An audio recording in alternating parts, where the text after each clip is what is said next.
నేను 3 రాజధానులతో ఎన్నికలకు వెళతాను, అదే ప్రజల మద్దతుగా భావిస్తానని చెప్పిన జగన్మోహన్ రెడ్డిని ప్రతిపక్ష హోదా కూడా ఇవ్వకుండా తిరస్కరించారు. సో కాబట్టి అది ప్రజలు యాక్సెప్ట్ చేయలేదని తెలిసిపోయింది. అయితే ఇప్పుడు జగన్మోహన్ రెడ్డి కొత్త పల్లవి అందుకున్నాడు. గత 5 సంవత్సరాలు కూడా మాట్లాడని కొన్ని కొత్త మాటలు మాట్లాడుకున్నాడు. అంటే ఒక రకంగా అమరావతి మీద కొత్త కుట్రకు తెర తీశాడు. అమరావతి నిర్మాణం అనేది జగన్మోహన్ రెడ్డికి రుచించట్లేదు, ఇది వాస్తవం. గతంలో 2019 కంటే ఎన్నికలకు ముందు జగన్మోహన్ రెడ్డి మనసులోని కుట్ర, దుర్బుద్ధి, దురాలోచన ప్రజలకు తెలియదు కాబట్టి నేను అమరావతిలోనే ఇల్లు కట్టుకున్నాను, నేను ఎక్కడే ఉంటాను, అమరావతి ఎక్కడికి పోదు అంటే ఆల్రెడీ అప్పటికే చంద్రబాబు నాయుడు చెప్తున్నాడు అమరావతి జరగదు, జగన్మోహన్ రెడ్డి అమరావతి ఉండనివ్వడని. అంటే దానికి ఏమన్నాడు, నేను ఎక్కడే ఇల్లు కట్టుకుంటా అన్నాడు. అప్పుడు కుట్ర బుద్ధి తెలియదు కాబట్టి ప్రజలు ఓటు వేశారు. బట్ తర్వాత కుట్ర బుద్ధి బయటపడింది కదా. జగన్మోహన్ రెడ్డి గెలిచిన మొదటి 6 నెలలు గడవక ముందే కుట్రకోణం బయటపడింది కదా. సో దాంతో ఏం చేశాడు, ఇక 3 రాజధానుల నినాదంతో ఎన్నికలకు వెళ్తే ప్రజలు చీకొట్టారు. సో ఇప్పుడు అమరావతి స్టాండ్ తీసుకోలేడు జగన్మోహన్ రెడ్డి, అమరావతి స్టాండ్ పూర్తిగా తీసుకోలేడు. ప్రజల నమ్మరు. 3 రాజధానులు అని చెప్పి నువ్వు అమరావతి రైతుల్ని 4.5 ఏళ్ల పాటు ఉద్యమం చేస్తే కనీసం కనుకరించలేదు కదా, నిన్ను ఎలా నమ్ముతారు? కాబట్టి ఇక జగన్మోహన్ రెడ్డి కుట్ర బయటపడింది కాబట్టి తాను అమరావతి నిర్మాణం జరగకుండా అడ్డుకోవాలి. చంద్రబాబు నాయుడికి పేరు రాకూడదు, అమరావతి నిర్మాణం జరగకూడదు. అందుకోసం రివర్ బేసిన్ అని చెప్పి, అంటే నదీ పరివాహక ప్రాంతాలలో చంద్రబాబు నాయుడు అమరావతి కడుతున్నాడు. 6 కిలోమీటర్లు, కృష్ణానదికి 6 కిలోమీటర్ల చుట్టుపక్కల ఎక్కడా కూడా కట్టకూడదు. కానీ చంద్రబాబు నాయుడు కడుతున్నాడు. సుప్రీంకోర్టు జోక్యం చేసుకోవాలని కొత్త పల్లవి అందుకున్నాడు.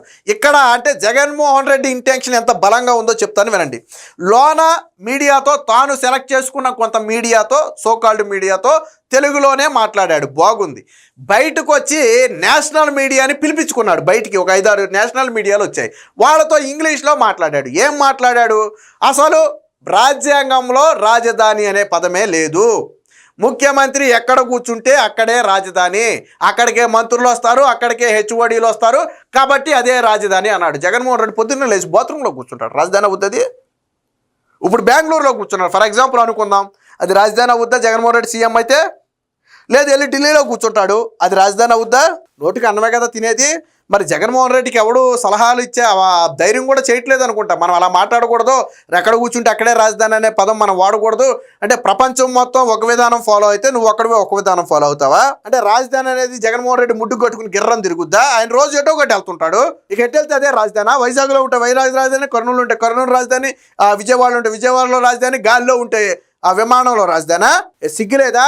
ఇక్కడ ఇంకో మాట చెప్పాడు జగన్మోహన్ రెడ్డి, ఏమన్నాడు, నదీ పరివాహక ప్రాంతానికి 6 కిలోమీటర్ల పరిధిలో కట్టడాలు కట్టకూడదు అన్నాడు. మరి నది నుంచి 2 కిలోమీటర్ల దూరం కూడా లేదు కదా, నీ ఇల్లు ఎందుకు కట్టావు? మిగతాయన్ని పక్కన పెడదాం, రాజధాని కూడా పక్కన పెడదాం కాసేపు.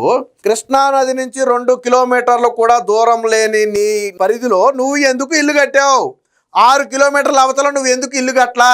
రేపొద్దున జగన్మోహన్ రెడ్డి ఇల్లు కూల్చేయాలి. ముందు తాడేపల్లిలో జగన్మోహన్ రెడ్డి ఇల్లు కూల్చేయాలా? ఎందుకంటే నువ్వే అంద కదా, నువ్వు సుప్రీంకోర్టు ఇన్వాల్వ్ అవ్వాలన్నప్పుడు సుప్రీంకోర్టులో అదే చెప్తారు, ఎవడైతే కేసు చేసాడో ఆడే కట్టుకున్నాడని 2 కిలోమీటర్ల పరిధిలో ఇల్లు అడుగుద్ది సుప్రీంకోర్టు. ఏమయ్యా నువ్వు 2 కిలోమీటర్ల పరిధిలో ఇల్లు కట్టుకుని 6 కిలోమీటర్ల పరిధిలో ఎవడు ఉండకూడదని చెప్తావు ఏందని అడుగుతాడు. ఏం చెప్తావు సమాధానం? సాధారణంగా నది నుంచి 100 మీటర్ల పరిధి వరకు మాత్రమే నదీ పరివాహక ప్రాంతంగా ఉంటుంది.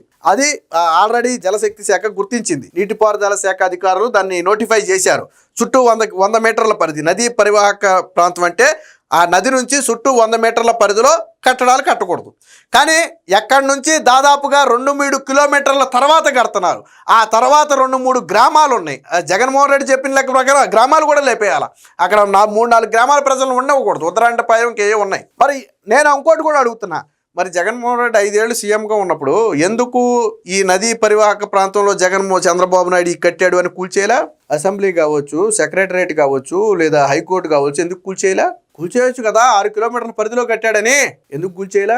మరి ఎందుకు నదీ పరివాహక ప్రాంతం అన్నప్పుడు మాట్లాడాలా? రివర్ బేసిన్ అని ఎందుకు మాట్లాడాలా? ఇప్పుడు కొత్త పల్లవి ఎందుకు అందుకున్నావు? అంటే మరొక కుట్ర, తన బుద్ధి బయటపడింది. అమరావతి రాజధాని అంటే నమ్మరు కాబట్టి అమరావతిని అడ్డుకోవాలి. ఎలా అడ్డుకోవాలి? సుప్రీంకోర్టులో కేసులు వేసి అడ్డుకోవాలి. ఆల్రెడీ వెళ్ళాడు. అమరావతిలో భూములు చంద్రబాబు నాయుడు దోచేశాడని, ఏంటది ఇన్సైడ్ ట్రేడింగ్ అన్నారు. అసలు ఆ పదమే దానికి సంబంధించింది కాదని చెప్పింది కోర్టు. రెండోది, ఇన్సైడ్ ట్రేడింగ్ ఎక్కడా జరిగినట్టు, సెంటు భూమి జరిగినట్టుగా నిరూపించలేకపోయాడు జగన్మోహన్ రెడ్డి. 5 ఏళ్లలో అమరావతిలో ఇన్సైడ్ ట్రేడింగ్ జరిగిందని ఒక సెంటు భూమిలో నిరూపించలేకపోయాడు 5 ఏళ్ళు సీఎంగా ఉండి. సో కాబట్టి అది ఈ జగన్మోహన్ రెడ్డి ఆయన కొత్త డ్రామా ఏంటో ఒకసారి చూద్దాం. మళ్ళీ అదే విషయం, అమరావతిపై జగన్ కుట్రలు. ఇది తాడేపల్లిలో జగన్ నిర్మించుకున్న ప్యాలెస్. కృష్ణానదికి 2 కిలోమీటర్ల లోపే ఉంటుంది. అమరావతి రివర్ బేసిన్లో ఉందన్న జగన్ తన ప్యాలెస్తో పాటు తాడేపల్లి మొత్తాన్ని ఖాళీ చేయించాలంటారా? మరి అది కరెక్టే కదా, పాయింటే కదా. 6 కిలోమీటర్ల వరకు ఏం కట్టకూడదు అన్నప్పుడు నువ్వు ప్యాలెస్ ఎట్ట కట్టావు 2 కిలోమీటర్ల పరిధిలో? ఇంత చిన్న లాజిక్ ఎలా మిస్ అయ్యావా జగన్మోహన్ రెడ్డి? లేని రివర్ బేసిన్ ను సృష్టించిన వైసీపీ నేత నదికి 6 కిలోమీటర్ల దూరంలో కోర్ క్యాపిటల్, ప్రభుత్వ ప్రధాన భూములన్నీ కూడా అక్కడే, కరకట్టకు 100 మీటర్ల వరకే రివర్ బేసిన్ అయినా కొత్త వాదన మొదలుపెట్టిన జగన్. రివర్ బేసిన్ లో రాజధాని కడతారా? ఇది సుప్రీం మార్గదర్శకాలకు విరుద్ధం. దీనిపై సుప్రీంకోర్టు జోక్యం చేసుకోవాలి. రాజ్యాంగంలో రాజధాని అనే పదమే లేదు. సీఎం ఎక్కడుంటే అదే రాజధాని. జగన్. సో అంటే రివర్ బేసిన్ అంటే ఏంటో జగన్కు తెలుసా అని చెప్పి ఆయన మిడిమిడి జ్ఞానంతో మాట్లాడుతున్నారని చెప్పి మంత్రి నారాయణ కూడా కౌంటర్ ఇచ్చారు. అది వేరే విషయం అనుకోండి.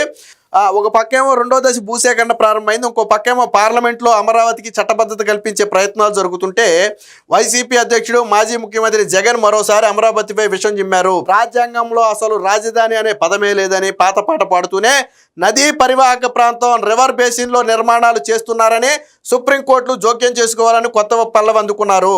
అమరావతిని జాతీయ స్థాయిలో వివాదాస్పదం చేసేందుకు లేని రివర్ బేసిన్ను సృష్టించారు. ప్రస్తుతం రాజధానిలో శాశ్వత సచివాలయం, అసెంబ్లీ, హైకోర్టు, ఐకానిక్ భవనాలు నేలపాడు గ్రామ పరిధిలో నిర్మిస్తున్నారు. ఇది కోర్ క్యాపిటల్ ఏరియా. సో దీనికి సంబంధించిన మరింత వార్తను చూద్దాం. ఆ ప్రాంతం అనేది కృష్ణా నదికి 6 కిలోమీటర్ల దూరంలో ఉంటుంది. ఒకవేళ జగన్మోహన్ రెడ్డిది చెప్పేది నిజమే అయినా ఈ కోర్ క్యాపిటల్ ఏదైతే ఉందో అది నిజంగానే నది నుంచి 6 కిలోమీటర్ల దూరంలో ఉంది. వాస్తవానికి 6 కిలోమీటర్లు కాదు, 100 మీటర్ల వరకే దాని పరిధి. జగన్మోహన్ రెడ్డి చెప్పిన లెక్క చూసుకున్నా ఈ మెయిన్ కోర్ క్యాపిటల్ అంతా ఎక్కడుంది? 6 కిలోమీటర్ల అవతలే ఉంది. సో రాజధానిలోని E5, E6 రోడ్ల మధ్య ఈ నిర్మాణాలు వస్తున్నాయి. కృష్ణానది ప్రవాహం, ఆ తర్వాత కొంత దూరంలో వరదల సమయంలో ముంపును అడ్డుకునే కరకట్ట, ఆ కరకట్ట నుంచి 5-6 కిలోమీటర్ల దూరంలో కోర్ క్యాపిటల్ వస్తుంది. కృష్ణానదికి నేలపాడుకు మధ్య ఉద్దండరాయునిపాలెం, రాయపుడి, లింగయ్యపాలెం తదితర గ్రామాలు ఉన్నాయి. జగన్ వాదన ప్రకారం అయితే ఈ గ్రామాలన్నీ కూడా అక్కడ నుంచి తరలించాల్సిందే. అక్కడ ఇళ్ళు వాకిళ్ళు ఉండకూడదు, వాటన్నిటిని ఖాళీ చేయించాల్సిందే. అసలు విషయం ఏమిటంటే రాజధాని గ్రామాలేవి రివర్ బేసిన్ పరిధిలోకి రావు. కరకట్ట నుంచి 100 మీటర్ల వరకు మాత్రమే రివర్ బేసిన్గా పరిగణిస్తున్నట్టుగా సాగునీటి శాఖ అధికారులు స్పష్టం చేశారు. అయినప్పటికీ రాజధాని రివర్ బేసిన్లో నిర్మిస్తున్నారని సుప్రీంకోర్టు జోక్యం చేసుకోవాలని జగన్ డిమాండ్ చేయడం విచిత్రం. అంటే దీన్ని బట్టి అర్థమయ్యేది ఏంటంటే జగన్ రేపు సుప్రీంకోర్టుకి వెళ్ళబోతున్నాడు. రాజధాని ప్రాంతం రివర్ బేసిన్లో ఉంది, 6 కిలోమీటర్ల పరిధిలో నిర్మాణాలు చేపట్టకూడదని కోర్టు ఆదేశాలు, సుప్రీంకోర్టు మార్గదర్శకాలు ఉన్నాయి. అయినా వీళ్ళు నిర్మాణం చేపడుతున్నారని కోర్టుకి వెళ్ళబోతున్నాడు. కానీ ఇదే ప్రయత్నం జగన్మోహన్ రెడ్డి గతంలో ఎందుకు చేయలా? నువ్వు 5 ఏళ్ళు సీఎంగా ఉన్నప్పుడు ఇవి రివర్ బేసిన్లో ఉన్నాయని నువ్వే ఎందుకు కోర్టుకి వెళ్ళాలా? నేను అన్నీ కూల్చేస్తా, రివర్ బేసిన్లో ఉన్నాయని ఎందుకు వెళ్తావు అంటే నీ ఇల్లు కూడా కూల్చేయమని అడుగుతారని భయం వేసిందా జగన్మోహన్ రెడ్డి ఇల్లు? మరి 5 ఏళ్ళు లేని కొత్త పాట ఇప్పుడు ఎందుకు అందుకున్నట్టు నాకు అర్థం కాలా. నువ్వు సీఎంగా ఉన్నప్పుడే మాట్లాడలేదు కదా దాని గురించి, మరి ఇప్పుడు ఎందుకు మాట్లాడటం? మీ ప్యాలెస్ మాట ఏమిటి? జగన్ తాడేపల్లిలో ఇల్లు కట్టుకున్నారు, మేము అధికారంలోకి వస్తే అమరావతి ఉంటుందని 2019 ఎన్నికల ముందు వైసీపీ నేతలు మభ్యపెట్టారు. ఆ సంగతి పక్కన పెడితే తాడేపల్లిలో జగన్ ప్యాలెస్ కృష్ణానదికి కేవలం 2 కిలోమీటర్ల లోపే ఉంటుంది.